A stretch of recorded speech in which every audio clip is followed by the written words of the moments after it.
Very good afternoon, one and all. So the next session, that is session number 7.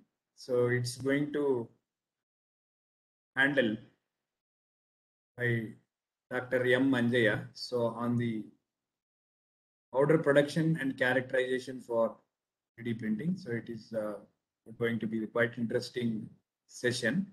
So it's my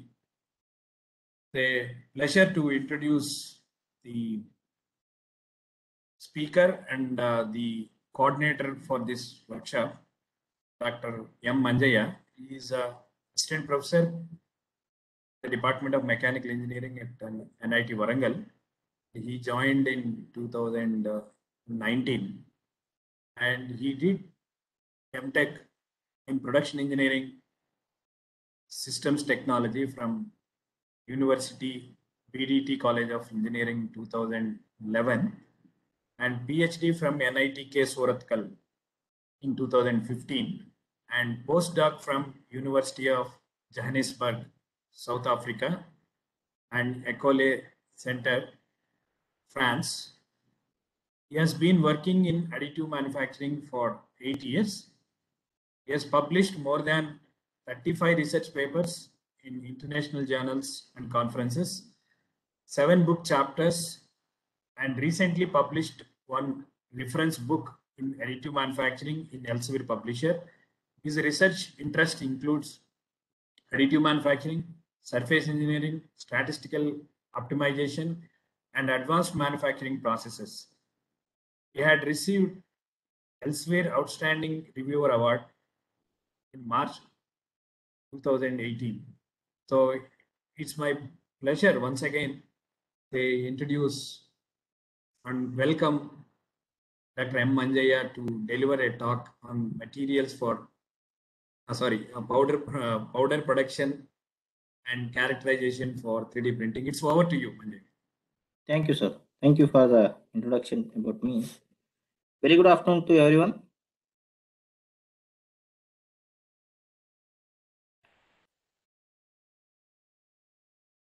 To share my screen. My screen is visible, sir? Yeah. Go to slide mode. Yeah.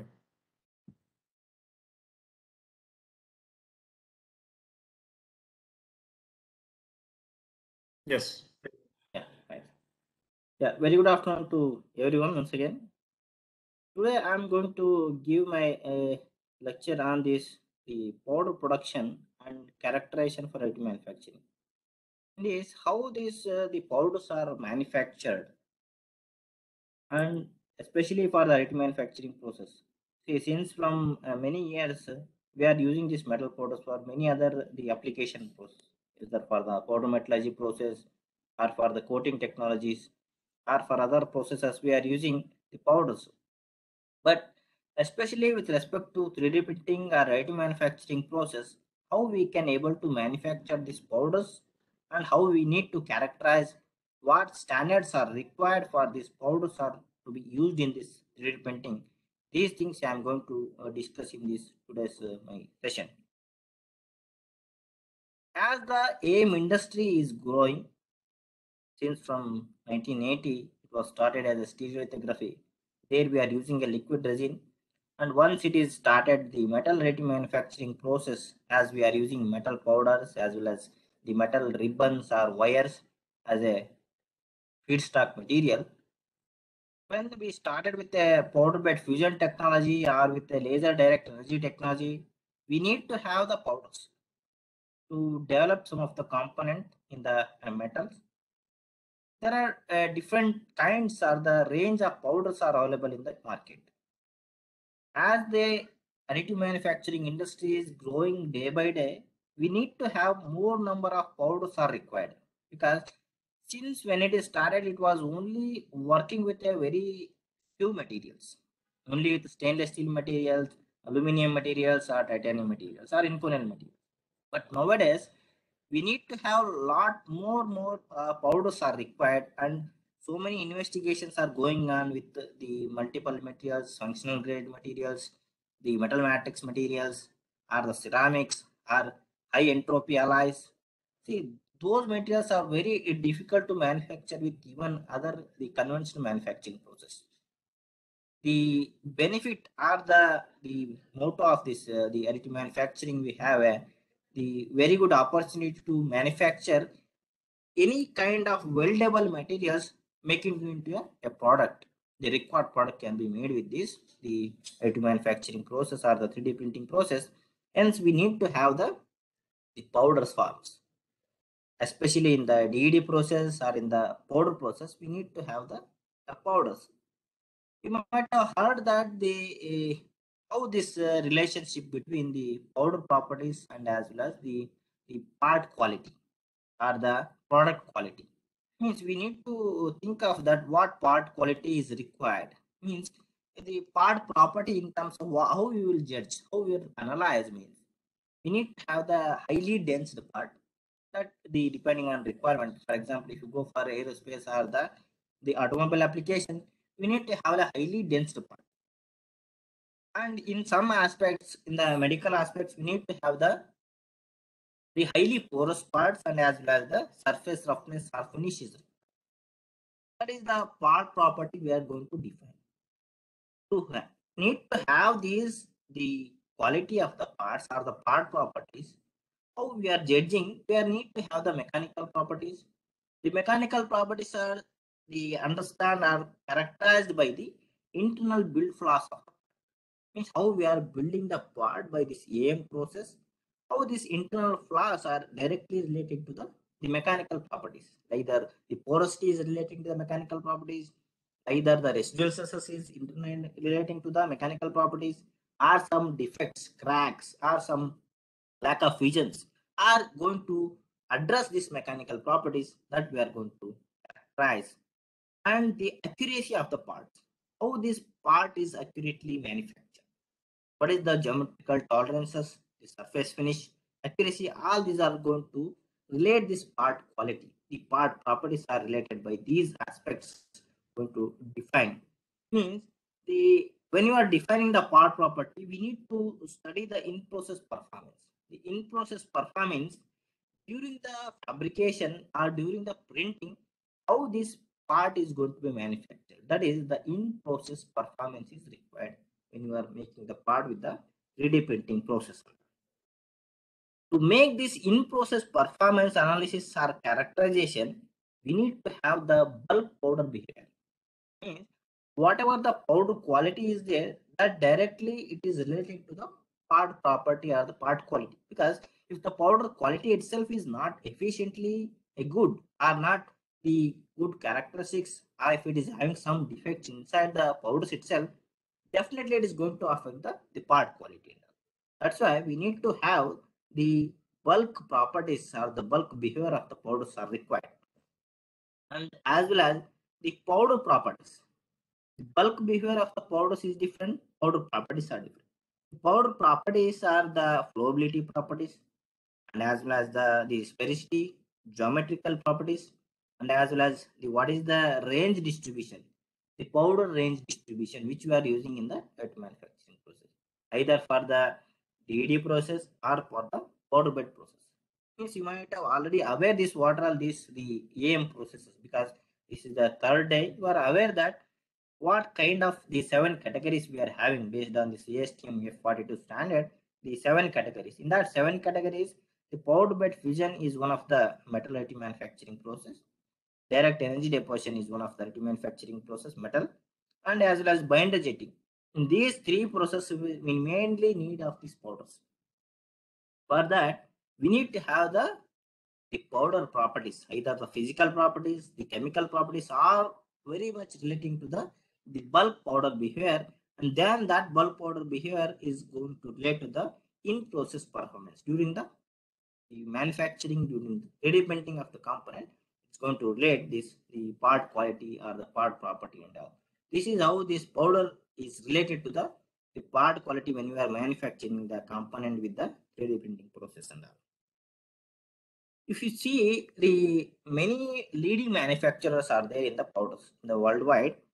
When it is started with the powder metallurgy, there we are not much worried about the sphericity or geometrical the the flowability, or it may be the what is the size distribution range. We are not much worried. Even with the coating, we are using 45 to 100 micron or 200 micron sizes of the powder particles we are using.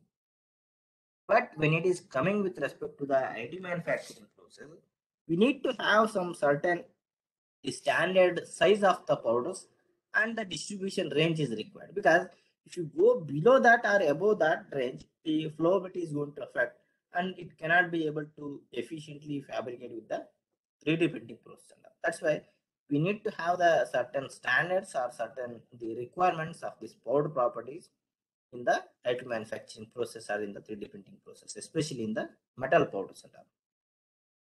Like you might have heard this Ogonas.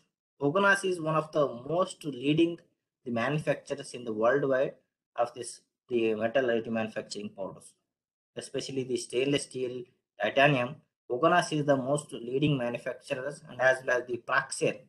Praxair, you might have heard earlier they are manufacturing for the thermal spray coating techniques and all. Now they are coming into the picture where they are manufacturing aluminum powders. They are the most leading. Even HCS track, that is for the Inconel powders or some other the high temperature powders, the high temperature alloy powders. There are many more the powder manufacturers are there, the AP and C, and there are many n number of manufacturers are coming out because of the growth or the development in this the 3D printing process. When we are using these metal powders, for the wide range of the industrial applications over the several years, especially with respect to this additive manufacturing process, in the latest sector we are using these powders. This is a very beneficial technology to manufacture whatever the component we need, highly complex component with a limited time duration we can able to manufacture. The metal powders are used for the this application, and that powder should have the required the characteristics. It should not be having a oxygen content. It should not be having a good spherical properties. That is requiring based on the applications, or most of the advanced applications like the nickel cobalt superalloys are used in the gas turbine disk applications.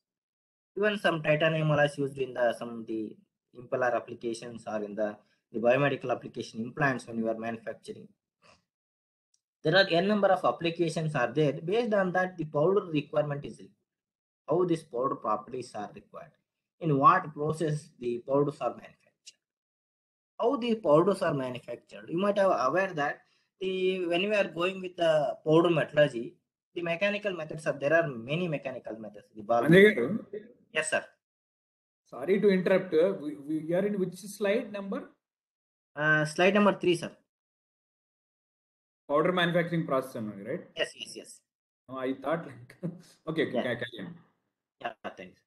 Yeah.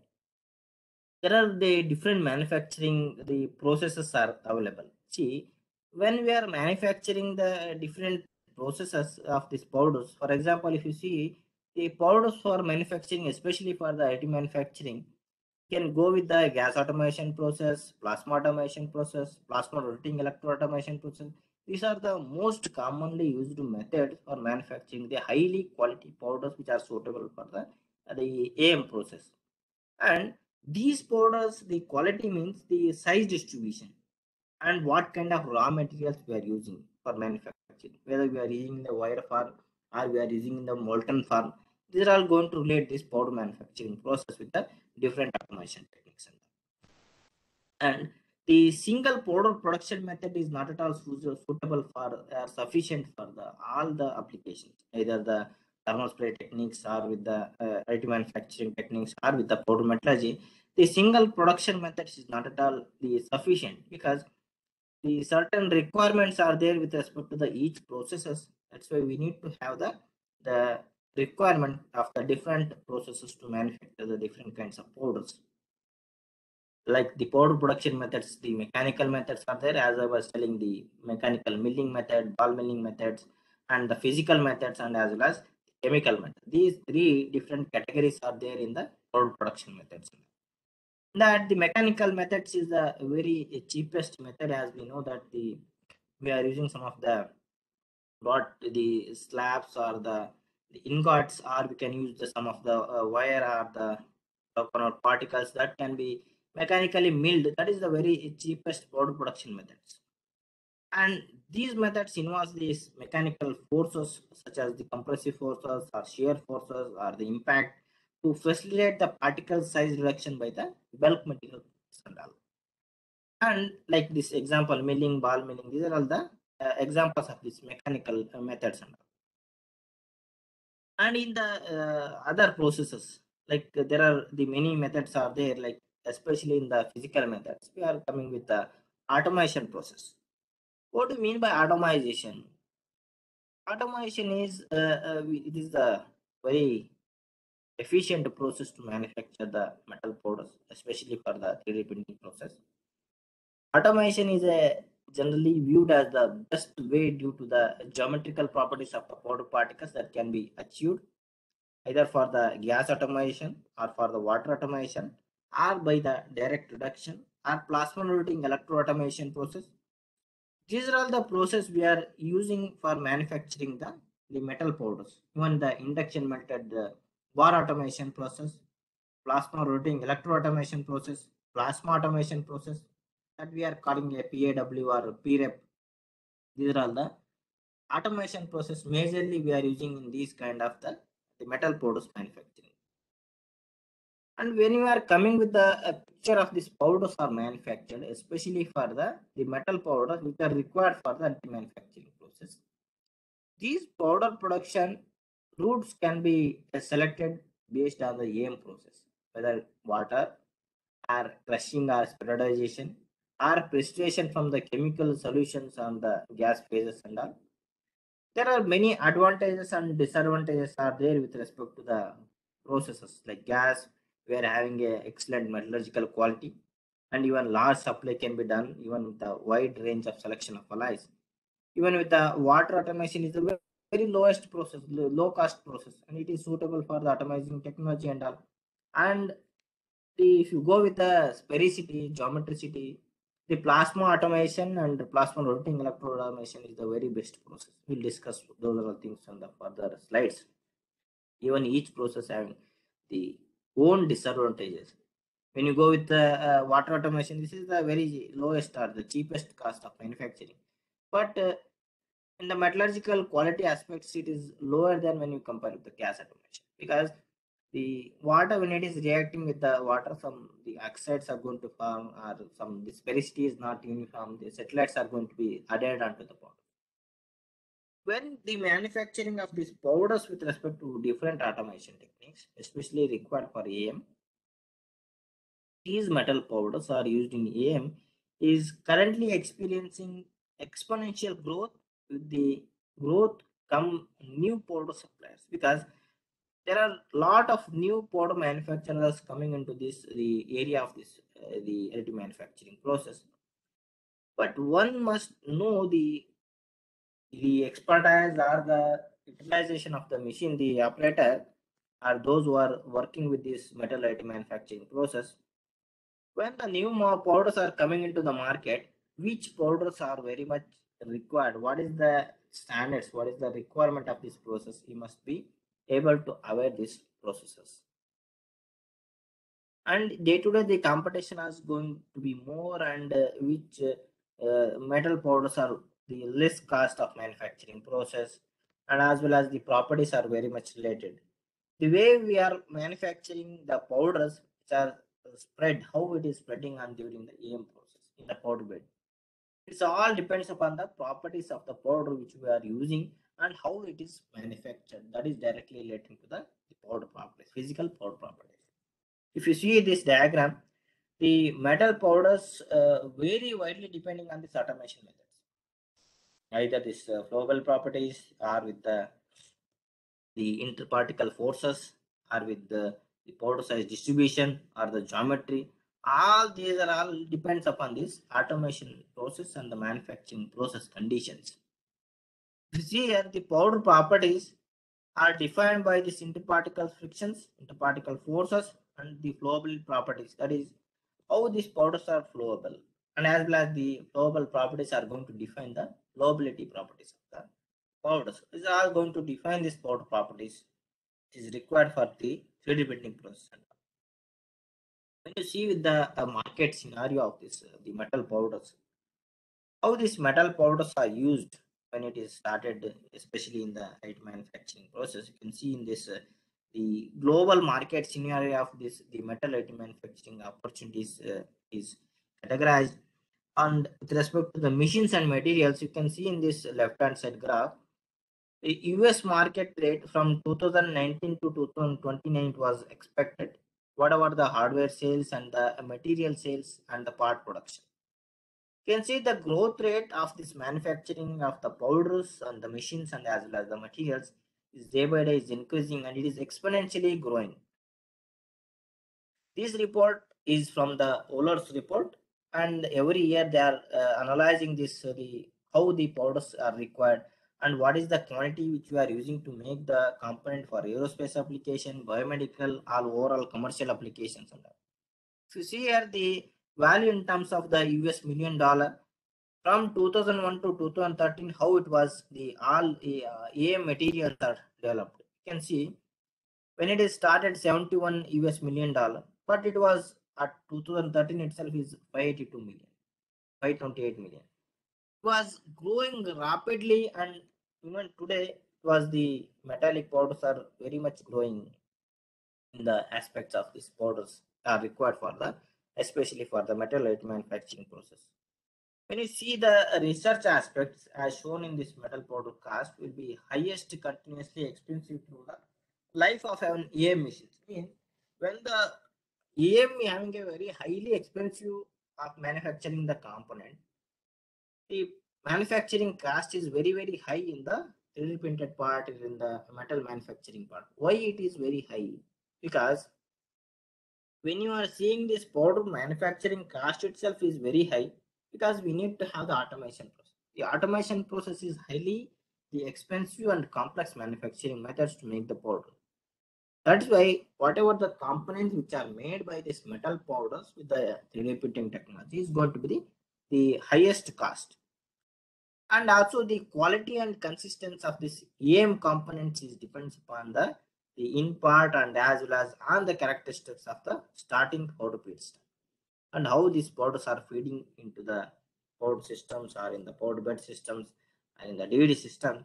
All these are all going to relate this quality and consistency of the AM components. Hence, we need to have the controlling and understanding of the quality of the powders, both in and its supplied and reused condition is essential. Because whenever you are using fresh powders, that is the original, the manufactured powder, and when sometimes when you are using the remanufactured powders and the reused condition powders, that is relating to the quality of the part. And this presents the quite challenges for the beginners in the AM technology when deciding the powder supply. What kind of powders, whether they have to use the newly manufactured powder or reused powder, and even in the market, n number of suppliers are there. Which supplier I need to buy the powders? EVS is there, Praxair is there, Oganas is there. These are all the manufacturers of the very leading and also validated powders. Even recently, the Indomim and some Extract and some the recent the metal powders are manufactured from the different organizations like A&MC. These are all the not validated. But when you see with the validated powders like EVS, Praxair, Oganas, these are all the leading manufacturers. They are already in the market and they are already validated that powders can be used suitable for the AM process. But with the other manufacturers like Weldwell, the Indomim or some other manufacturers are not validated powders because one must understand the risk of using a new powders which is not validated and does have the limited to the users for the single source suppliers and as well as inhibits the development of this in-house expertise. Like in-house manufacturing of these powders is very challenging. Even till today in India, the manufacturing of the powders is nowhere existing.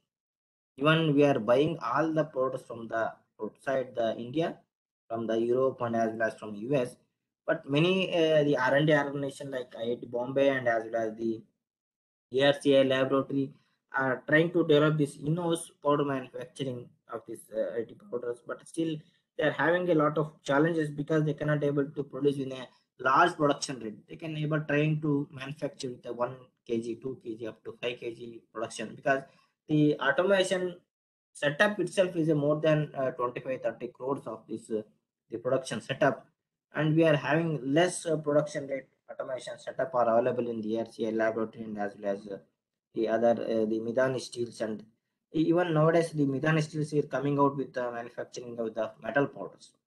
They are investing more money in this manufacturing of this metal powders.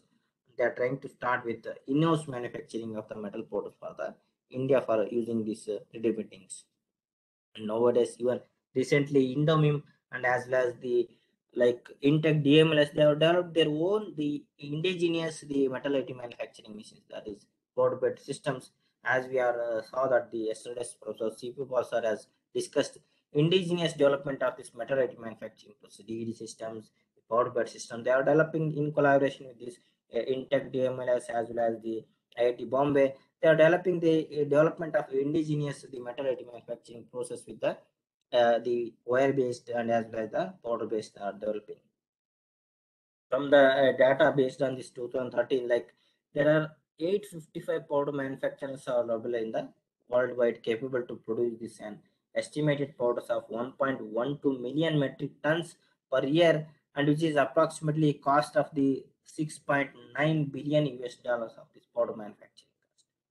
We need to have that much of quantity of powders are required every year because that much of powders we are using for the manufacturing of the powders in the IT manufacturing or in the 3D printing process.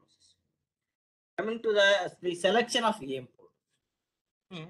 When we are having a lot number of the powder manufacturing process, which powders are required, what is the importance of the powders, how the routes of powders are produced, and how the powders are recycled. Directly, we cannot choose any the manufacturing methods of the powders for the printing process or with the DD or with the SLM process. Means we need to have the some certain requirements, that is the importance of the powders. The AM processes uses the powders as its raw material feedstock will have a critical influence on the final component properties. Means what kind of powder quality we are using, that definitely having effect on the final quality of the component or the properties of the component. Why we are having the importance of these powders means when you are using with the direct energy system, that is the laser direct energy systems, the powders are fed from the coaxial nozzle to the central laser when it is interacting in the flight mode, and then it is melting and depositing, forming the uniform beads, and that is the weld beads or the layers are formed. But in the case of the SLM, the powders are spread over in the build chamber using the hopper and the roller or with the doctor's blade. Because when the powders are impinging from the hopper to the coaxial nozzle, the feeding system in the DVD, we need to have the certain requirement, that is the flowability. Because and also when it is introducing into the build chamber, how this manufacturing chamber is made, how the coaxial nozzle feeding is made, and as well as how this powders is carried from this carrier gases. That is when you are using argon or helium as a carrier gases of this powder, the powder flowability is very much important in the DD systems. Because when you are going with the powder bed systems, how these powders are spread over the build platform, that is very much important. Because we are using a discrete amount of powders from the hopper, which is going to be spread into the build chamber, the either by the rake or by the, as I told you, the doctor's blade or by the roller systems, we are spreading the powder into the build chamber in the powder bed systems. Across this building chamber, we are depositing a thin layer of powder, that is particles, the no more than 1 or 2 particle diameters. It is continuously spread over in the SLM systems or in the powder bed systems. After the powders is spreading in the powder bed systems, it is critically that the layer is homogeneous over the entire area of the build chamber. We are assuming that the powders are spread over in the chamber, in the build chamber, entirely homogeneous. If there is any inhomogeneity of the powder spreading in the bed, in the powder bed systems, it is going to result into an porosity, because there is an inhomogeneity in the powder deposit or powder spreading systems because of the absence of the powder particles, or it may be the too much of powder pulled into the some particular one point of area. It is going to create the porosity and defects in the component. Even during the fabrication, when it is laser interacting, it may be creating the incomplete melting or incomplete the porosities or lack of fusions are going to be creating because of this, the over thickness of the powder spread over, or because of the lack of powders inhomogeneity in the powder bed systems. That's why we need to have the proper size of the powder particles, and as well as the distribution of the powder particles needs to be spread over the build systems. And when the powder spread over in the selectively area of this powder bed systems, fused using either by the laser we can use, or by the electron beam we are using as an input laser to melt, which is according to the 3D slice CAD model and all. The layer of the spreading powder, the hopper dosing, and as well as bulk packing of the performance of the AM powder will depend entirely on the properties of the powder being used, and actual component built volume is significantly less than the total volume of the powder that is to be spread in the build chamber. For example, we are having a 3D systems of this the 100 by 100 microns of, sorry, 100 by 100 millimeters of the size of the build chamber. Means in that, even though if you want to manufacture a 10 millimeter of a component, we need to spread entire 100 by 100 volume of a powder. Even the single layer or with the multiple layers, the entire the build area is to be spread by this the entire powder particles, because the roller takes the powder from the hopper and it is going to spread over the build chamber. And as a consequence, there is a large amount of unused powder left over the build chamber. Even though we are melting only 10 millimeter cube of area, the entire chamber is filled with the powder. That is the unused powder will be there. Even the it is going to given the high cost of metal powders is essentially that is unused powder is effectively recovered and reused in the future builds. What happens when we are using this unused powder, or can be say reused powder? When the laser is interacting with the build chamber, when it is the powder spread over the area of this the build chamber, some spatters are coming out. Why these spatters are coming out? Like these spatters are coming out from the melting area, because when the laser is interacting, whatever the laser energy density it is required to melt the material, it is more than the energy density is supplying to melt the material. The spatters are coming out from the build chamber area. That spatters are going to affect the surrounding powder particles, whether it is partially melting or it is going to absorb the which is the excess energy by the laser. It is going to be partially melting or absorbing the energy. Because of that, the heating and cooling is going to take place with the surrounding powders, and even some the oxygen or chemically reaction is going to taking place in the powder. Oxidation is going to, surface oxidation is going to take, and as well as the surface tension is going to be reduced. However, these powders, when you use for the recycling, when you are a recycled powder, we cannot directly use it to build for the highly quality component. We need to mix that the recycled powder with some certain the original powder, and the required quantity can be mixed with this kind of the recycled powders. However, the effect of this, the continued recycling of this unused powder on an actual powder properties, and hence subsequent component properties has not been subjected to intensive scientific study. You cannot directly analyze, or you cannot directly make sure that the reused powders or unused powders can be used to manufacture an efficient quantity, because it is the oxidization is taking place because of the heating or splattering, partially melting will be there. If you use that kind of powders, even though after saving or vacuumizing that is having some the quality of the chemical aspects will be chemical properties will be reduced. Because of that, we need to have some the intensive the scientific studies are required when we are making using with the reusable powders, the, any of the DED systems or powder bed systems. And what kind of routes when you are making with this powder production? What are all the routes of powder production? How these powders are produced? The powders are produced from the different stages. From the stage one, the ore we are using. From the ore we are extracting by hydrogenation or by dehydrogenation, and then it is forming into a ingot, like the what we are making the wrought alloys or the wrought the metals like the aluminum or with the stainless steel or with any other kind of these things.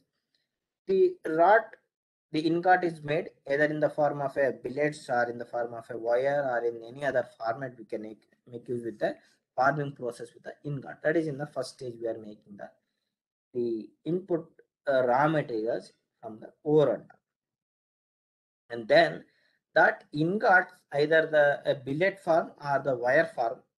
Actually, majorly for the automation process, we are using the ingot material in the form of a wire, because that is very much easy and efficiently able to melt that the wire material and feeding into systems to make the making of the powders in the automation process, either gas automation or centrifugal automation process. In this automation process in the stage 2, we are having gas is there, water automation is there, and plasma routing electrode or electron automation is there. And when we are making the automation of the powders, that powders are post processed.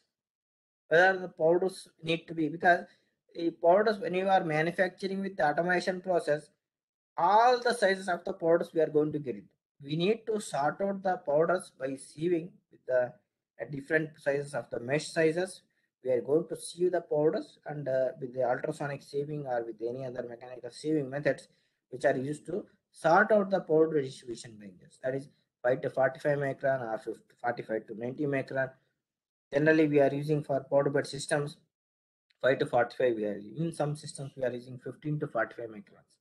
But for the DED systems, we are using 45 to 110 micron, 90 microns of the powder sizes of we are using in the DED system. That's why even 1 micron powders will be there, even more than 100 micron powder particle size will be there when the automation is taking place. Because that powders are sorted out by using the ultrasonic sieving methods or ultrasonic sieving post processing techniques and all. And then the validation is taken place in the third stage whether the powders are efficiently manufactured, the sphericity, geometricity are useful, that can be used for the 3D printing process and all. This is the roots of the powders are produced in the automation process and all. And as I told you, the physical method, these the physical methods are the automation method, either gas or water automation. These are all the physical methods which you are using for the powder manufacturing. Any metal that can be melted made into a powder, any powders, any metal that can be melted that can be made into a powder, even the pure metals or even the alloys that can be melted means it can be made into a powders. With the help of this automation process, the powders are break up of the liquid metals into a fine droplets typically smaller than this 150 microns. With the help of this automation, we are breaking up the liquid metal into a fine droplets to make the powder particles that is less than 150 microns.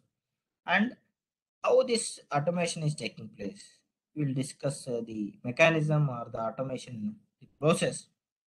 When the powders are break from the highly forcing the molten metal, the powders are broken, the highly metal powders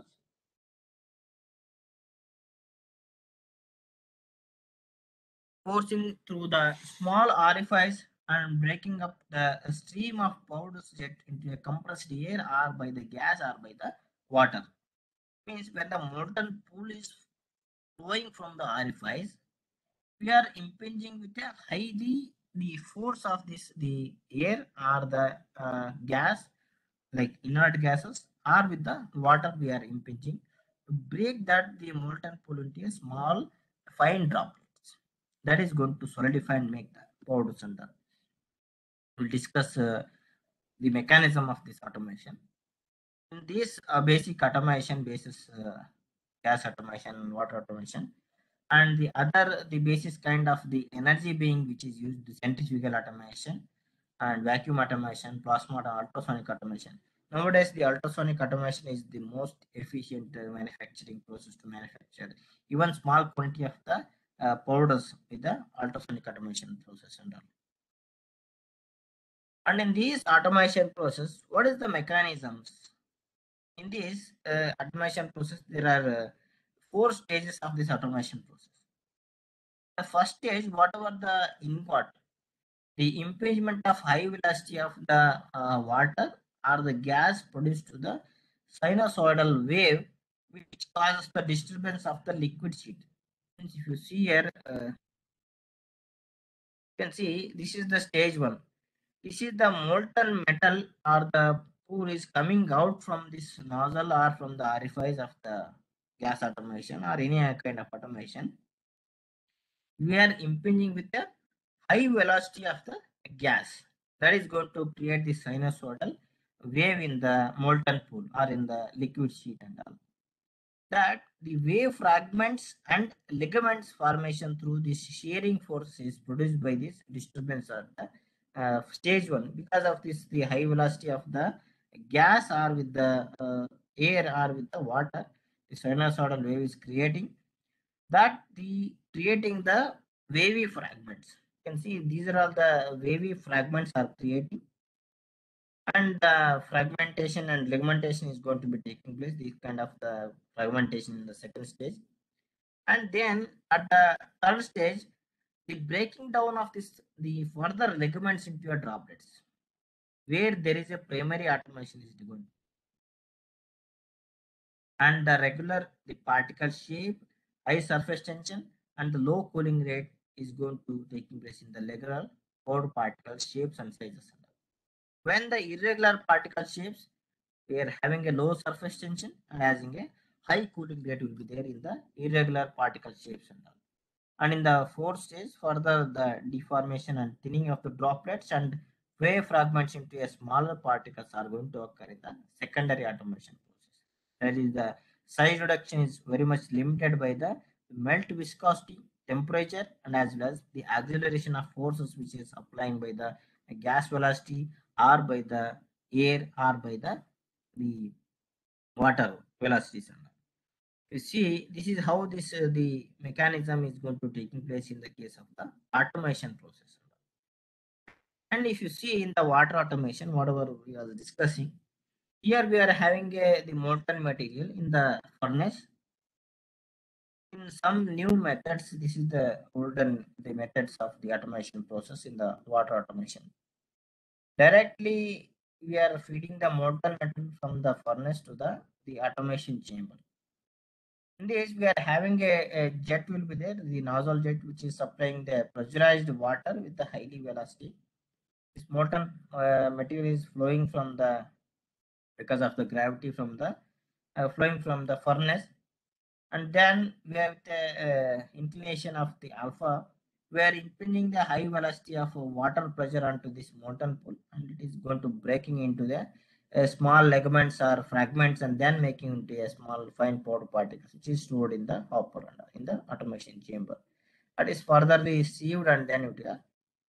And in these all automation processes began with the melting of the feedstock alloy. That is, the melting is taking place in the furnace and then flowing into the orifice through the opening made in the automation chamber.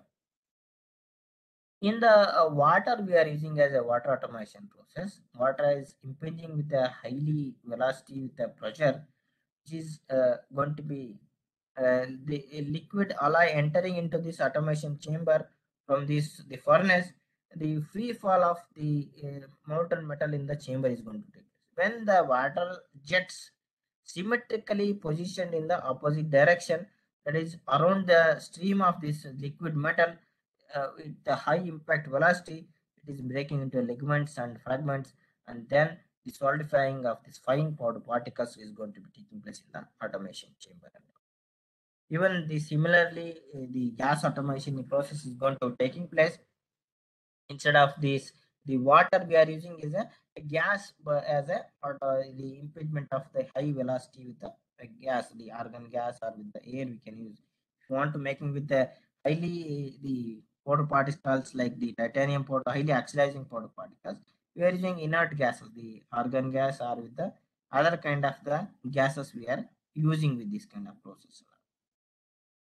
The gas automation process is almost the mimic of this water automation process. The differentiator being used is the gas instead of the water during the process. You can see this is the molten metal is coming from this the furnace, or by the wire feeding nozzle and melting, and droplet of this molten metal is coming through this orifice nozzle, and then the gas pressure with the fine gas with the pump, argon gas we are impinging, or the helium gas, and then the spreading of this molten pool, and then the collection of the powders is taking place. Even fine powder particles are coming through this orifice and settling in this fine powder chamber. And even the air can be used as a media, but more likely we are using inert gases, nitrogen or argon or helium we are using to reduce the risk of this oxidation and the contamination of the other foreign particles in the metal powder particles. And when the powders are produced for high-end applications like for aerospace application or biomedical applications, the need of the controlling of the interstitial elements has led to the increased use of this vacuum induction melting furnaces, because we need to have a high purity of powder particles. It is to be manufactured with the vacuum induction melting furnaces, because we cannot use directly with the other kind of the gas automation process, because high purity is required not to be oxidized. It should not be contaminated with any foreign particles. Stream of liquid metal is atomized by high pressure jet of gases. Due to the lower heat capacity of the gases, metal droplets have an increased solidification time, which resulting into a comparatively more spherical powder particles comparing with the gas automation process. Because when you are impinging the gas onto this metal droplets, there is a more amount of time is available to solidify the powder particles and going to making into a spherical powders when you are comparing with the water automation process. Even in the worldwide, the annual tonnage of this the gas atomized powder is much less than the water atomized powder, because you can see about 300,000 tons per year of air atomized powder we are using, and 50,000 ton per year of inert gas automation or non-ferrous alloy we are using, because the cost of manufacturing with the water automation is less when you compare with the gas automation process. And even the melt size and the melt feed rate is less than 120 kg per minute we are supplying in this kind of the water gas automation process, and it is less than the water automation process. The powder feeding rate is very less when you comparing with the water automation process. In the water automation, the quick solidification is going to taking place. Sometimes the moisture content will be there. Sometimes what happens, the oxidation is going to taking place when it is immediately reacting with the water and all. But where we are having a non-ferrous or highly oxidizing material, we need to have this kind of the gas automation process. Even in this, the mechanism of this the gas automation process or in the automation process, how these droplets are formed in the metal droplets, the melt droplets formation in the gas automation. Initially, the sinusoidal wave is creating the rapidly increasing due to the amplitude, and as well as the detachment of the wave from the bulk liquid materials to produce the ligaments. The dimensions of this depends upon the wavelength of this integration. How much the wavelength of this energy which is supplied and breaking of this ligaments into a spherical droplets, and that is depends upon the velocity, how much velocity of this the gas is impinging. That is, you can see this it is going to be depends upon a into square root of 2g rho 1 minus rho 2 divided by rho. That is, You can see the geometric constant of this A, and as well as the acceleration due to gravity, and as well as the injection pressure of the liquid metal, injection pressure of the atomization gas, and as well as the density of the liquid. This is going to give us the how much velocity we need to supply or impinge to the molten materials to make the ligaments and to make the droplets or fine size of the powder particles and that. And this diameter of the powder particles, the mean diameter of the powder particles can be determined with this equation. Like the W is the Weber number of this metal stream, and DL is the diameter of the liquid metal stream, and as well as DM is the mean particle size diameter, and NL and NG are the kinetic viscosity of the liquid metal gases F1 and F2 are the flow rates of the liquid and as well as gases. With these, we can able to determine the mean diameter of the powder particle sizes which are made with this gas automation process. During this automation process, when the powder particles are made with the fine powder particles with the ligaments and breaking into fine powder particles, how these microstructures are going to arise or are generating the evolution of this microstructure in these powder particles. In these powder particles, when the gas or water impingement is taking place, the minute nuclei or seed crystals are formed in the each individual powder particles or the fragments of the liquid molten metal. During this, the cooling of the nuclei growing more rapidly along the certain crystallographic direction, forming into a branches like tree-like structures that is called the dendrites. In almost all the powder particles which are made by this gas automation, we can able to see this the dendritic structures. Even small amount of solute elements in the melt, either by the interstitial alloying or by impurity, greatly affecting the solidification process and all. During that, the on freezing, the solute atoms tend to remain in the liquid rather than the solidifying with the solvent of atoms on at the crystal liquid interface and all. It's going to be taking place on the freezing.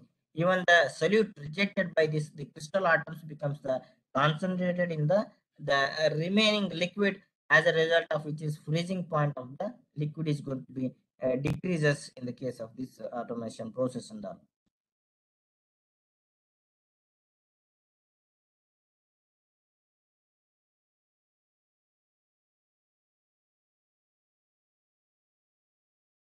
You see here the liquid is just ahead of the freezing of solid liquid interface is more enriched than the liquid further away, and as well as the means of composition of the liquid varies with the distance from the interfaces and all.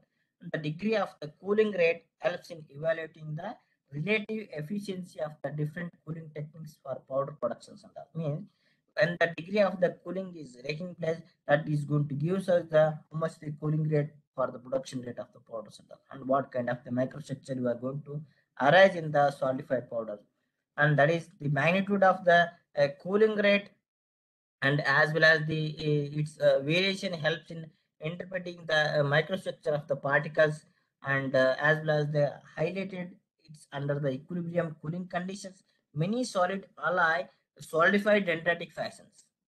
Almost all the alloys are going to solidify because of the faster solidification rate.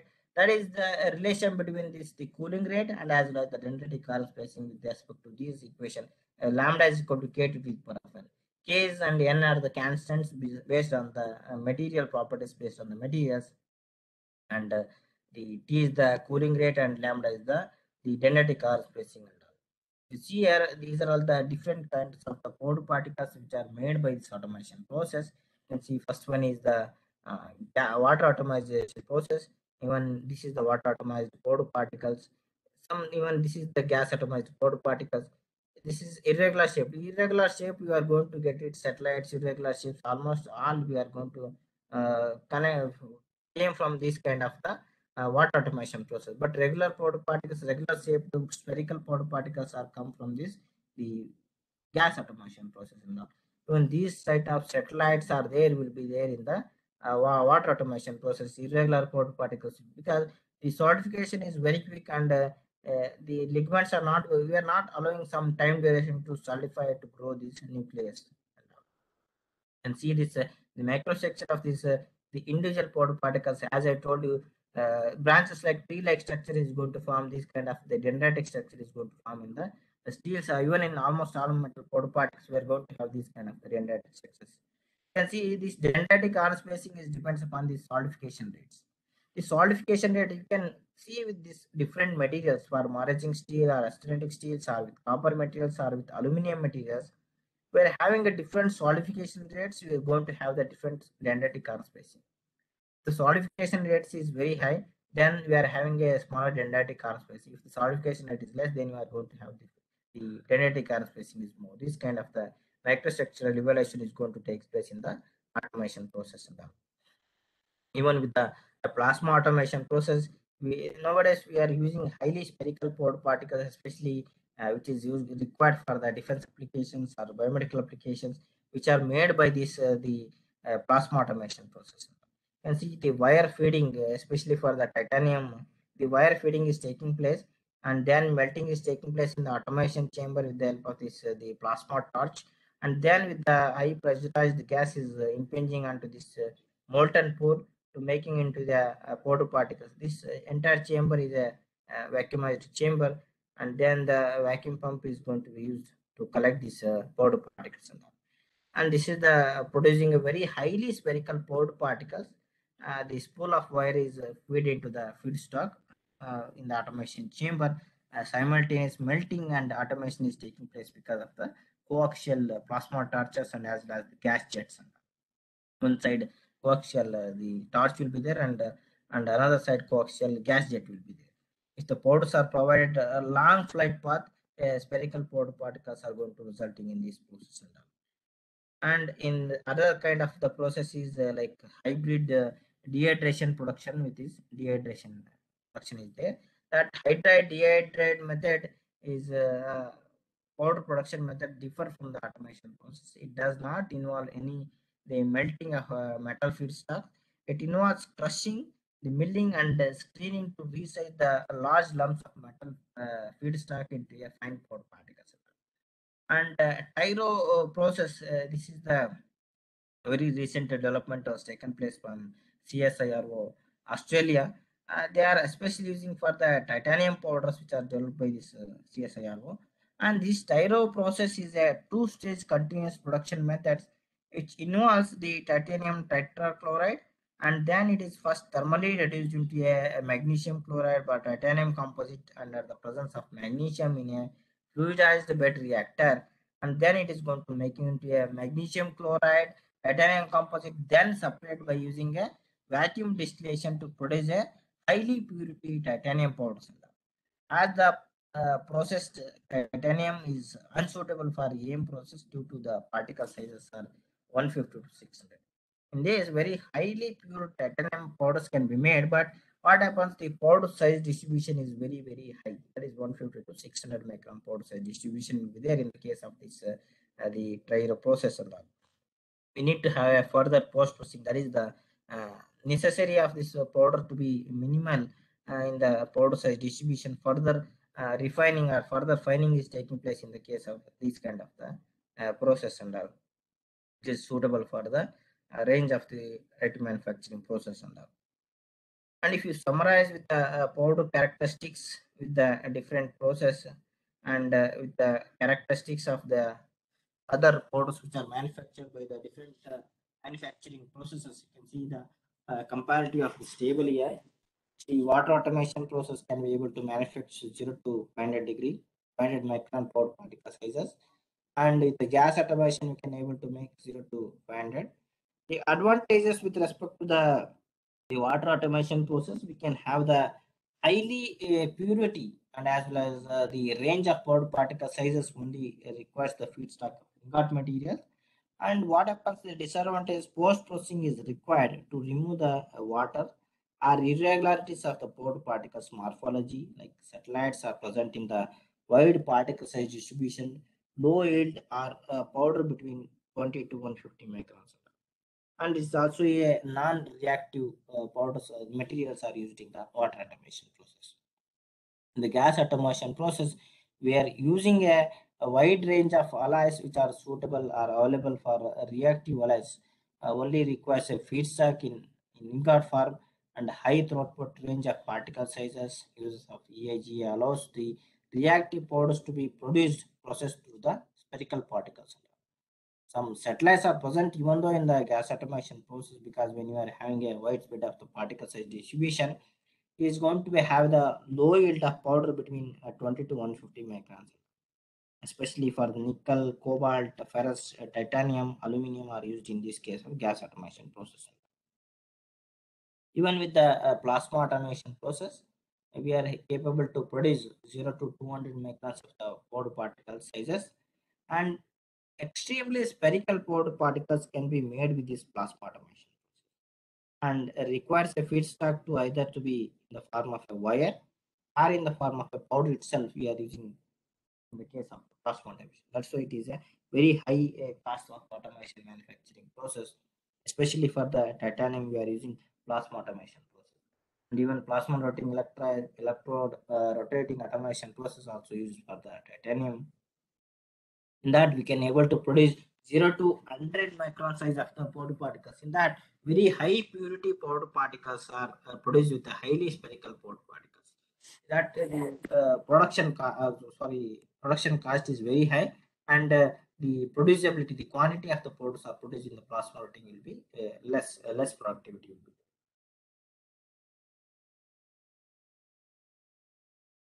Even with the centrifugal automation, we can able to manufacture 0 to 600 micron size of the powder particles.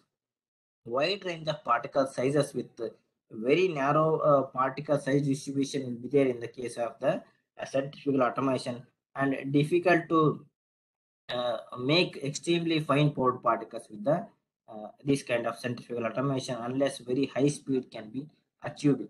And the solder pasters, zinc of alkaline batteries, titanium and other steel starts can be made with this centrifugal automation.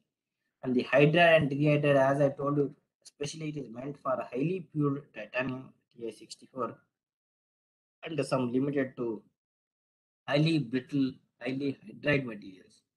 It is a low cost option, but we are having a high powder particle size distribution. We can get uh, very large powder particle size distributions. Irregular powder particles will be there in the case of the hydride and dehydration process.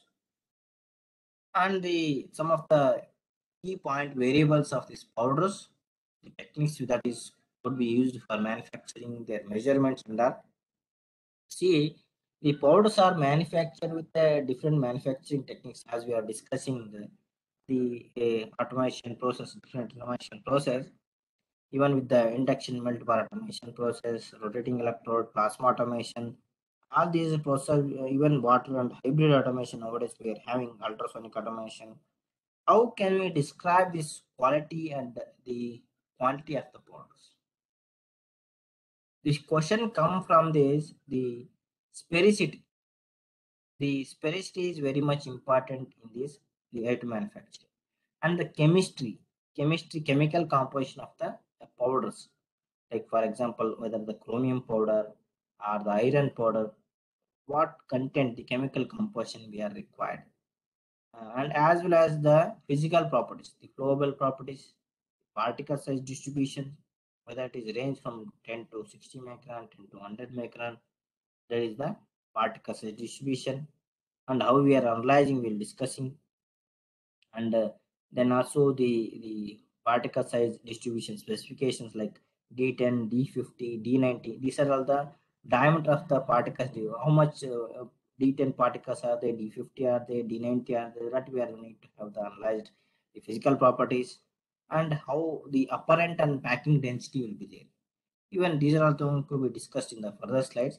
These are all the requirement of the powder particles. You can see the particular properties and as well as the bulk properties. The powder properties are the morphology that can be analyzed by the scanning electron microscope, or even with the optical microscope you can able to analyze. When the particle size and particle size distribution can be analyzed by the sieving methods, laser diffraction, optical microscopic methods. When the particle porosity, that particle polishing is required, and with the optical microscope or scanning electron microscope, we need to have to analyze the particle porosity. Whatever the powders are produced by the automation, contains some porosity inside the powders itself that can be analyzed by the cross-section polishing, and then or with the X-ray tomography technique, we can able to analyze the particle porosity. When you coming to the bulk properties, the powder properties, what are the bulk properties? The apparent density, tap density, and flowability. These are all the bulk properties. Cohesiveness, surface area, chemical composition. These are all the bulk properties. How do we characterize? How do we analyze these bulk properties? Apparent density can be measured with the Halflometer or Freeman FT4. Even tap density can be measured with the tap density tester or even with the Halflometer. Flowability is a Halflow dynamic flow testing or with other different kinds of techniques. Angle of response can be used. Even cohesiveness, the Freeman FT4. Surface area using with the BET surface analysis area techniques. The chemical can be ICPC with the XRD, redox or inert gas fusion combustion infrared detection. These techniques we can able to measure the bulk properties. Coming to the different characterizations of the pore particles, the characterization start from the pore morphology. Pore morphology will have a significant impact on the bulk packing and as well as in the global properties of the pore batch. Even though powders are manufactured from different lot sizes, even from one manufacturing method to another manufacturing method, from one batch to another batch, the powder properties or morphologies are going to be varied. Because from one lot size, the flowability is different, and from the another lot size, the flowability is different. Because what kind of spherical or regular or equiaxed particles are likely to arrange and pack more efficiently than the irregular particles. Morphology can be have a significant influence on the powder bed packing density and consequently on the final component density, where the more irregular and particle morphology, the lower the final density. As the consequences of these highly spherical particles tend to be the favored in the AM process, because highly spherical powder particles are very much required in these AM processes. And this limits the use of potentially cheaper product production methods. Routes such as water automation and hydration and dehydration are not the suitable processes for making the AM powders and all. That's why we need to have go with the gas automation, plasma automation, or plasma rotating electro automation to make the highly morphological geometrical powder particles which are suitable for the AM processes. You can see different the process what we are discussed, the hydride, dehydride, gas automation, plasma automation, plasma rotating. You can see this morphology of the powder particles. Hydride and dehydride, there are no spherical powder particles are going to be manufactured. But with the gas automation, we can able to manufacture the spherical, highly spherical powder particles. But the powder size distribution range is very large, and also these small satellites are which are added to the individual powder particles. And also some the what happens like the sticking of this powder particles, small powder particles onto the bigger larger powder particles will be there. That is called the satellites will be there in the gas automation. But in the plasma automation, we are having a highly spherical powder particles, highly surface finished powder particles will be there, even though there are many very small minute powder particles will be existing in the plasma automation. But with the plasma rotating electro automation, we are having a highly spherical and with a highly geometrical distribution range of the powder particle sizes can be obtained with this plasma rotating electro automation. Especially for the titanium, we are using these kind of the plasma rotating electro automation process for making a highly spherical and required particle size distribution can be made with these kind of powder production methods, which are very much suitable for the 3D printing process or AM process. And when you are discussing the powder morphology, that is the geometry, surface morphology, physical property morphology. But how do we analyze these chemical characteristics or the powder characteristics? For example, as I told you, if the porosity existing inside the powder particles, how do we analyze this? To analyze this, the pore porosity inside the pore particles, it's very challenging because pores are made by this automation process. Analyzing porosity inside the pore particles is highly challenging because when the pores are manufactured and it cannot be directly kept into the scanning electron microscope or with the optical microscope. We need to have a cross section of these pore particles, of these multiple pore particles, and then we can go further.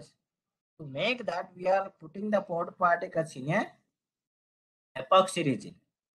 That is standard metallographic preparation process is there. With the help of that standard metallographic preparation process, we are making the cross section, etching, and chemical polishing and mechanical polishing, and then we are using that cross section, these kind of the cross section image into a scanning electron microscope or with the optical microscope to analyze this the internal porosities of the pore particles. You can see the small minute porosities are there. This can be analyzed by these kind of the process.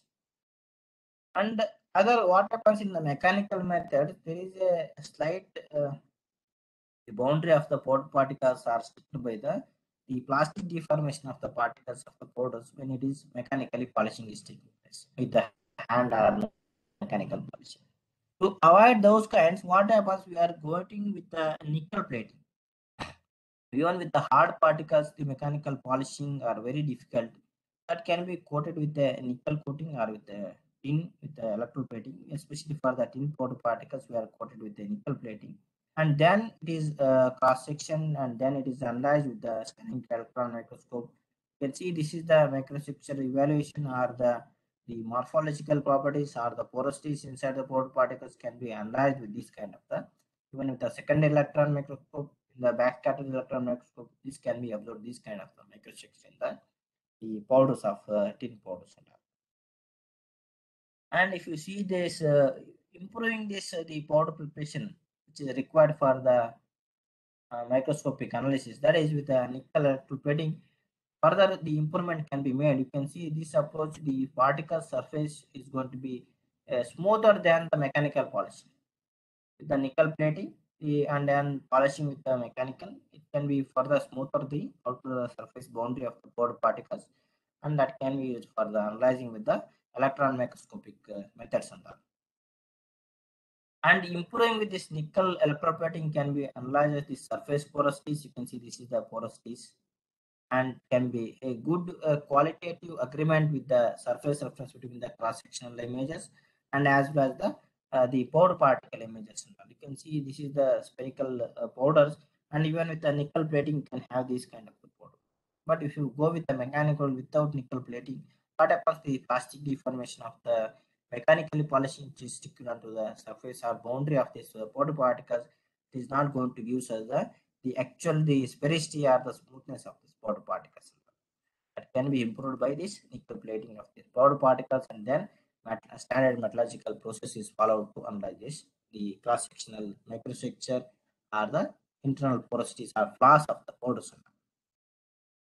The characteristics properties of the powders are the particle shape and the shape factor. The particle shape, like the how this geometrically shape of these powder particles. And what about the shape factor is going to affect the shape index? The shape is majorly influenced by the processing characteristics, either the gas or water automation or plasma automation. It definitely going to affect the shape of the powder particles. That is usually described by this aspect ratio and as well as the shape factor. And as well as the aspect ratio is the ratio of the largest dimension to the smallest dimensions of the powder particles. That is going to define the aspect ratio of the powder particles. And the ratio ranges from unity of the spherical powder particles to the needle-like structures, that is up to 10 needle-like structures, flake-like structures. Going to describe this the ratio of this the powder particles with respect to the aspect ratios. And the shape factor is also called as a shape index. It is going to measure the ratio of the surface area to its volume, and its volume is normalized by the spherical particles of equivalent volume, and as well as the shape factors for a flake is higher than its the sphere and all. And when you see the particle size distribution and other properties, the size distribution is very much important in the AT manufacturing process because it affects the processing characteristics of the powders. The other properties are the physical properties, the flow properties, and compressibility and density are other properties that have the effect on the metal powders behavior in the processing them. The flow properties when the metal powders are being filled into the die, how it is flowing during the filling into the dies and all. The compressibility when the metal powders are being compressed in the dies and all. Density, the theoretical density is their apparent density and as well as the density when it is powders are shaken or tapped into the die cavity. Means these are all the other characteristics. The characterization of the particle size division in a batch of a powder ensures that the optimal ranges of the particles by size are which are used in each process. In general, electron beam melting uses a nominal particle size distribution range of 45 to 106, while the SLM process uses the fine powder particles between 5 to 45 or 15 to 45. Particle distribution will have an obvious impact on both minimal layer thickness because the powder particle size itself is 15 to 45 or 100 to 40, 45 to 106. The layer thickness minimum should be 15 micron. If you want to have a 5 micron layer thickness, which cannot be made with a 15 to 45 powder particle size. And generally, we are having in powder bed system 70 micron layer thickness will be even 50 micron, 70 micron layer. Want to have a less layer thickness, we need to use a very fine powder particles, and that gives us the resolution of the finest detail of this in component which are manufactured with the AM process. That's why we need to have a particle size distribution should be uniform with respect to the process. And an inappropriate combination of the powder particle size distribution and the layer thickness can be potentially lead to the in situ segregation due to mechanical recoater pushing the porous particles away from the bed, and segregation in this sense could be lead to the variations in the build quality in the vertical directions. And using the powders with a wide particle size distribution and a high fine content produce components with a highly fractional density and all. The use of fine materials increases the risk of health and as well as safety issue which are using the operators of these machines, AM machines or the powder bed or with the DD systems. Because when you are using fine powder particles, inhalation, a risk of health will be there in the operators. This is particularly true when processing reactive materials like such as titanium, where fine particles are likely to be more flammable and as well as explosive. And when we are coming to the characterizations, the particle shape and size and as well as distribution, PSD. Shape is the aspect ratio is going to give us the shape. That is the aspect ratio of the largest dimension to the smallest dimension of the particles. The ratio range from unity to the template-like structure. The shape factor is the measurable of the ratio of the surface area of the particles to its volume. That is going to give us the shape factor. That is normalized by the reference to the space particles, spherical particle to the equivalent volume and all. Thus, shape factor is for a flake is higher than the sphere. And size distribution is important consideration because it affects the processing characteristics of the powder. The distribution of the particles is given in terms of frequently distribution plot, and that is with the maximum is called as a modal size. And if you see here the frequency distribution curves here, the normal frequency distribution, the particle size distribution can be analyzed with these kind of the normal distribution curves. Each powder particles having a different sizes. The size decreases continuously from maximal sizes to down to a bottom boundary. There are several classified the classes based on the sizes. The quantitative preparation, the proportion of the powder particles going to be size specific particles and can describe the cumulative or frequency distribution. Particle size distribution can be determined using a various methods according to the degree of the dispersion and all. If it is greater than 50 micron, we are defining it as a coarse particles that is sieved using a sieving process. fine powder particles are analyzed by microscopic sedimentation or air separation or laser particle size analyzer and all. To see the how we are categorizing, even with the image processing, we can able to analyze these particle sizes and all. We are taking a optical image, then with the particle size analysis, we can able to categorize these powder particles and all. You can see the particle size fraction with respect to the particle size number. This is the histogram powder particle distribution is there. This is how we can able to distribute this kind of the process and all. This is how we can make use the particle size distribution with respect to this kind of the particle size distribution with respect to the maximum to the minimum mode. This is going to give us the with the X-ray instruments approximately gives us the particle size count with respect to the particle size fraction can be analyzed with this kind of the analysis method. You can see the average diameter of the powder particles in this distribution is 5 micron. That is very much important in the when the particle size distribution with the cam sizer or with the scanning electron microscope we are analyzed. The other aspects is the powder recycling. Compositions are very much important in these powder aspects because sometimes when we are using the reusable powders, what is the chemical composition of the powders are there? Because sometimes if you are using a reused powder, whether it is chemically suitable to use that powders or not, that we need to verify. Because sometimes what happens, the powder particles when you are using different kinds of these things,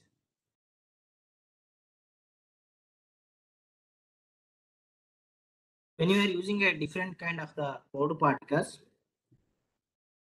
the powders which are recycled, it is maybe consisting of some oxides. You see the powder, origin powder and the used powder, it consisting of some oxide. You can see in this the pink color. This is the surface oxidation stick that can be analyzed using a scanning electron microscope with the elemental mapping generation. We can able to analyze this the origin powder and as well as reused powder. When you use the recycled powder with the additive manufacturing systems or the 3D printing systems, you can see one example here the titanium recycled powder we are used. You can see this is the particle 1 with the particle 2. We can have these kind of the microstructures and we are having these kind of defects will be there in the reused powders. And also the individual powder particles, the particle preparation based on the electroplating, electropolishing allows the artifact of free imaging multiple particles in one sample. Even with the powder size distribution analysis, the agreement between this the explorer of SCM and as well as alternative cam sizer XT techniques and all, it is above the 20 micron. And powder recycling, when you are using recycled powders in the titanium powders, the beta phase develops in the titanium 64 powders during the recycling. The origin powder reveals only a martensitic alpha structure, but when you are using recycled powder, it is going to give us the beta phase in the fabricated component because of the oxygen diffuses into beta phase, causing an increase in the oxygen content in the powder particles. That particle surface oxygen layer thickness does not change the these things and all. That's why you are going to have beta phase in the things and all.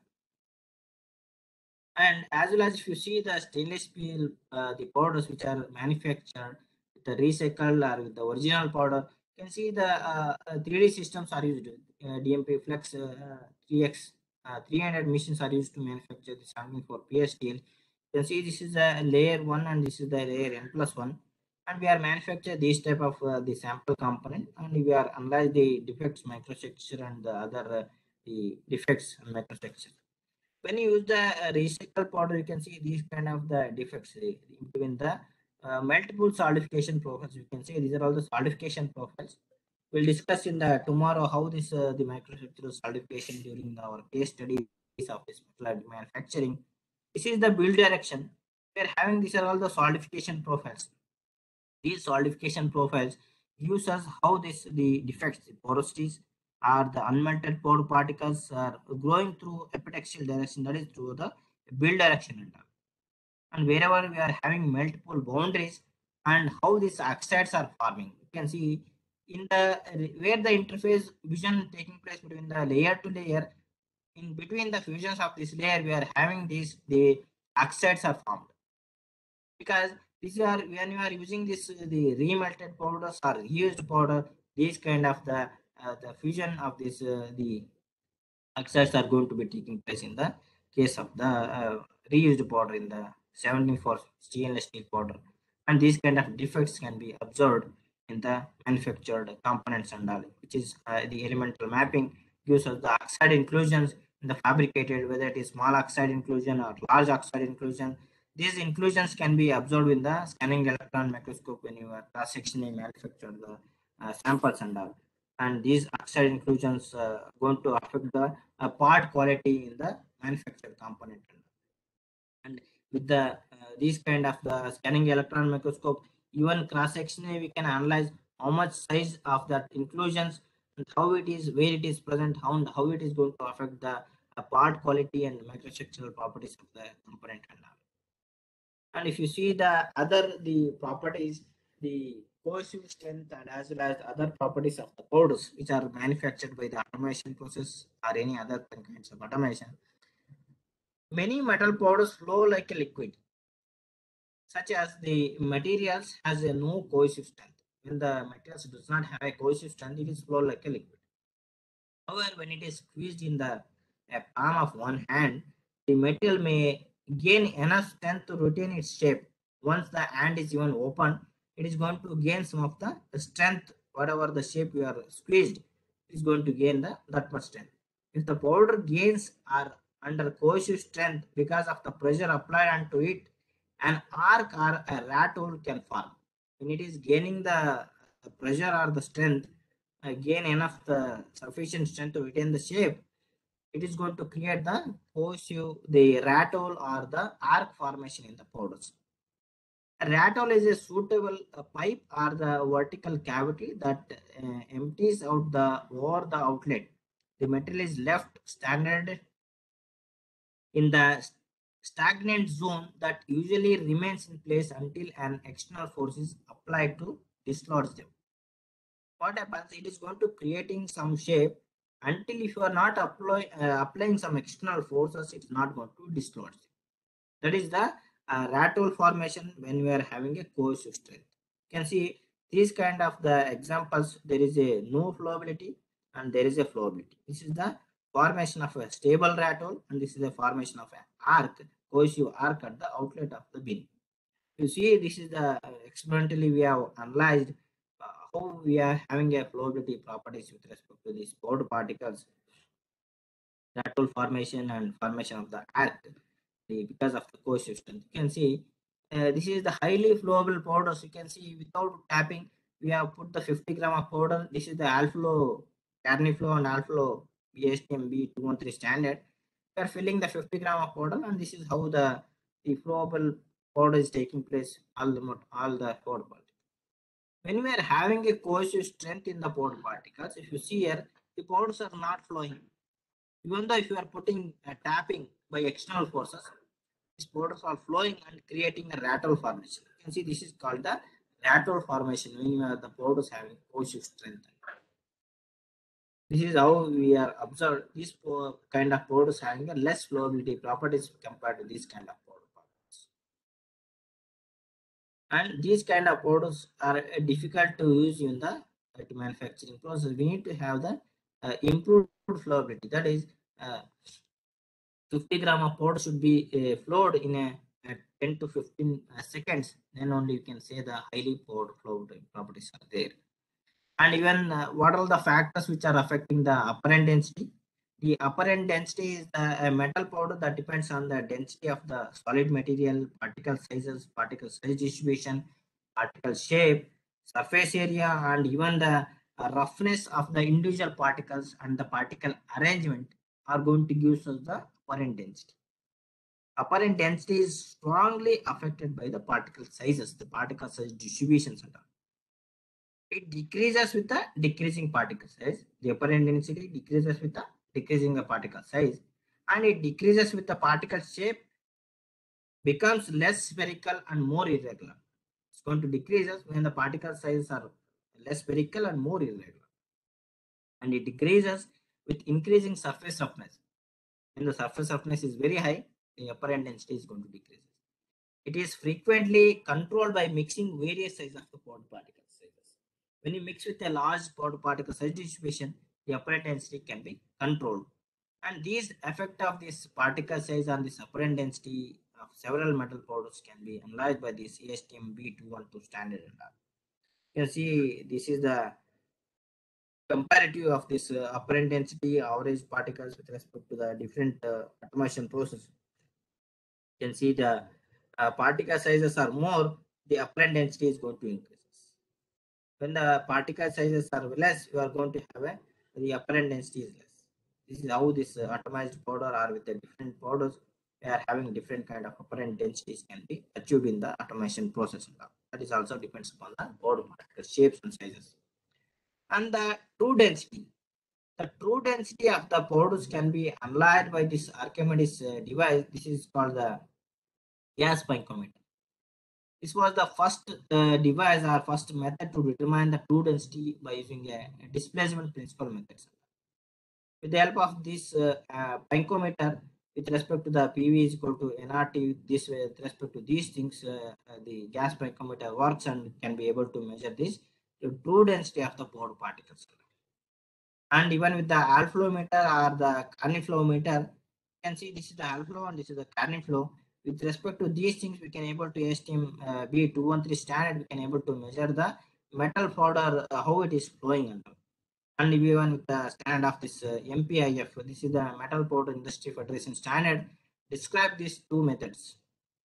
And even with the flowability of metal powders using a Carney flow will be B964 standard, going to give us how it can be measured with the flowability properties. And the tap density is the volume of powder particles tapped or vibrated under specific conditions. Flow the powder particles going to give us the tap density of the powder particles. Means it induces movement of the particles of a lower friction between the particles when you are tapping is applying external pressure. Tap density is always greater than the apparent density of the powder particle, because when you are applying external forces, the compaction or the density is going to be more, even the spherical or irregular or any flake like powder particles. You can see the tap density always having a highest density of the powder particles. And the bulk packing and as well as the flow properties. The bulk packing is depends upon the density of the powder particles, and as well as the powder flowability of the powder particles going to gives us this the very much technological requirement in the IT manufacturing process. And the density homogeneity of the final part depends upon the layer by layer melting being going to be formed on a thin and uniform layers that are accurately deposited by feeding devices. Cohesive powders which exhibit poor flowability are likely to be more problematic in getting a homogeneous density when you are manufacturing with the powder bed manufacturing process, because the layers are fabricated, it should be a free form. And as well as the powder flow is more difficult to relate any one given parameter of a powder, but there is some general rules can be typically be applied when the powders are flowing when you are using the IT manufacturing process. Spherical particles are generally having a highly free flowing than the irregular or regular angular particles. And particle sizes have a significantly influence on the flow. Larger particles are generally more free flowing than the small particles, and moisture content in powders can be reduced by the capillary forces acting between the powder particles. Flow properties often show a dependency on the packing density at the time of the measurement. Powders with a high packing density and less flowing properties and all. And the short range of attractive forces such as van der Waals forces and electrostatic forces can adversely affect the powder flow properties and may cause the particle agglomeration, and the short range forces have a bigger impact on these fine powder particles. That's why whenever you are using, you need to have a high the density or the compactness means you need to have a larger powder particles distribution, and also as well as the chemical composition. When you are using laser sintering or laser melting, the metal powder will not only depend on the physical properties. The sintering behavior not only depends upon the physical properties, it also depends upon the chemical properties. It will be a course also depends on the chemical properties. This is I will stop at here. If you have any doubts or any clarifications, I'm happy to address your queries with respect to this powder production, which are especially related to the IT manufacturing process. Thank you all for patiently listening my session. Thank you, Dr. Manjaya, for your nice and elaborated discussion on the powder production methods. So right from the liquid or the water-based automation to gas automation to plasma automation and the various methods that are used to prepare these powders for additive manufacturing and how it differs from the conventional powder metallurgy kind of application, how it differs, and how stringent norms are needed for additive manufacturing versus the conventional manufacturing systems. So how sensitive these powders, how it's going to say impact on the problems or the defects that you have illustrated and explained very nicely. And of course, with the characterization of these, say, powders as well as the applications of this and the defects that are coming out, and how do you get, say, characterize this and minimize and eliminate, and the as a bulk powder and the densities, various densities that you are anticipating in AM as such.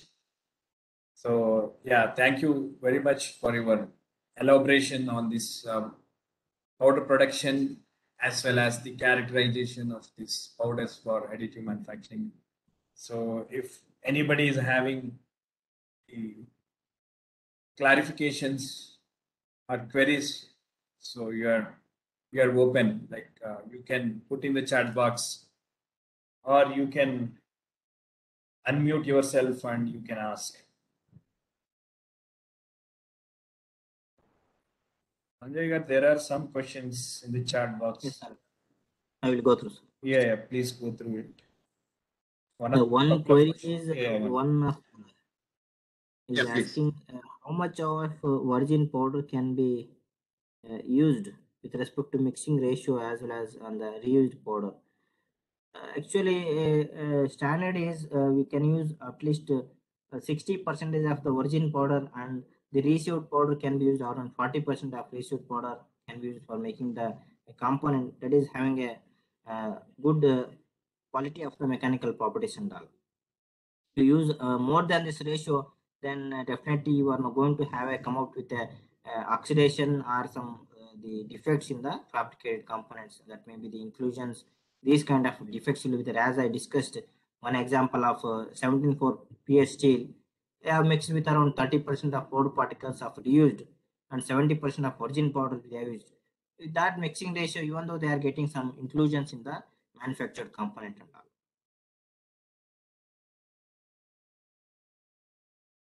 Yeah, And, even say I want to add the 60-40. There is the kind of normal thumb rule, or even you can have a measurement of MFI to check whether any kind of say amalgams or it is coming, like say you have certain scientific say measure also there apart from the thumb rule of 60-40.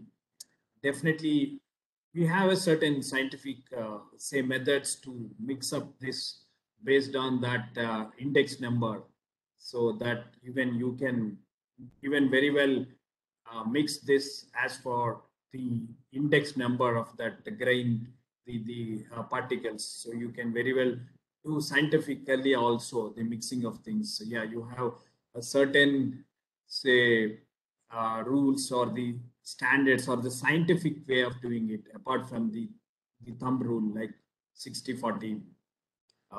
And Yeah, also they have to check the how much oxygen content will be there in the reused powder. That is why should yeah, be less than 1000 ppm. Then only they can reuse that kind of powders yeah.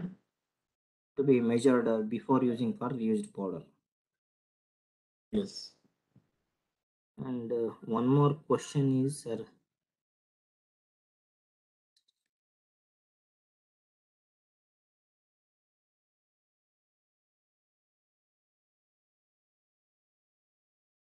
you explained about the powder's pattern. Will the airflow rate, maybe nitrogen, help?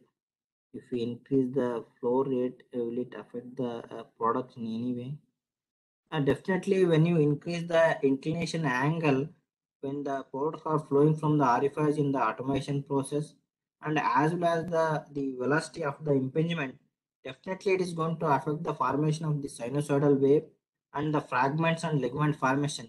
That definitely will have an effect on this the powder sizes and as well as the solidification rates and, all, and as well as the microstructural properties of the powders, and that velocity need to be calculated as a given the equation with respect to the density of the material and as well as the gravitational forces and how the liquid diameter and the powder diameter. Based on these equation we need to calculate the velocity.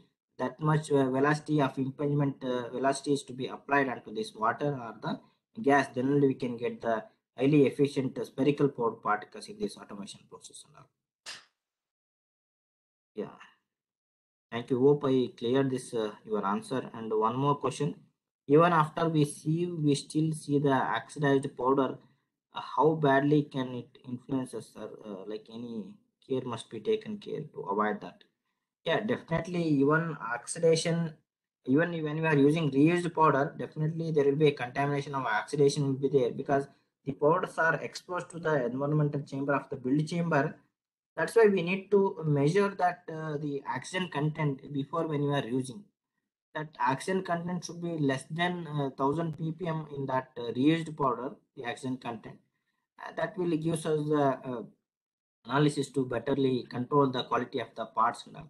If it is more than the 1000 ppm, like then definitely it's going to have the oxidation in the part is fabricated from that kind of the reused powders and all.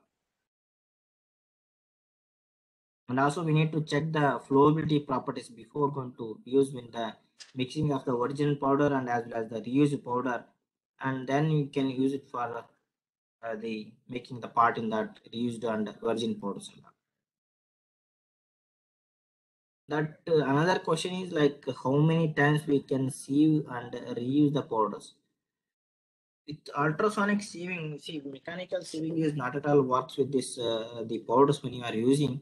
With ultrasonic sieving, we can use at least 2 to 3 times before going to reuse that kind of powders.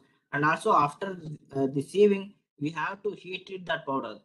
And when you heat it, it can be influence the flowability properties of these powders and as well as it improves the packing density of the powder particles that can be influenced with this the powder properties and all. You cannot directly use with the smaller sieves. That is what we are having range 15 to 45. But if you start with 15 to 45, with every 5 microns or every 10 micron, if you keep the sieves of this ultrasonic sieving, that will clearly distribute the powders that can be reused for further process and all.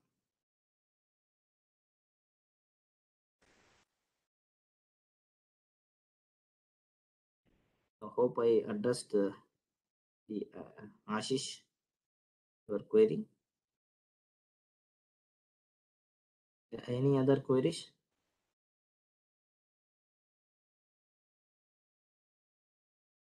Yeah, with respect to SLM build chamber, what was your query, sir?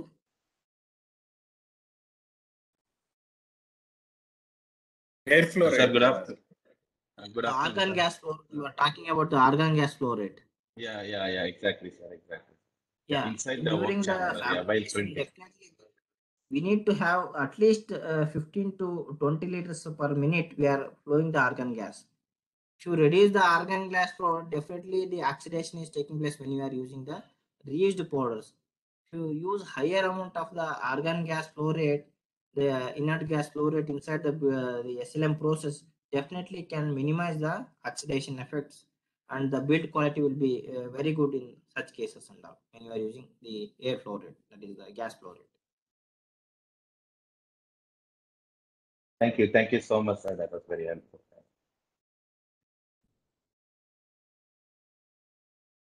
Thank you for your queries. Any other queries from the participants?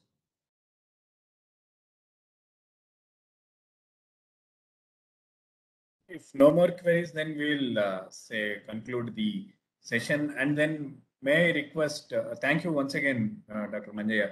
And may I request, may I request the participants, say for the next session, that is the lab session. So have you installed the Cura software? You comment.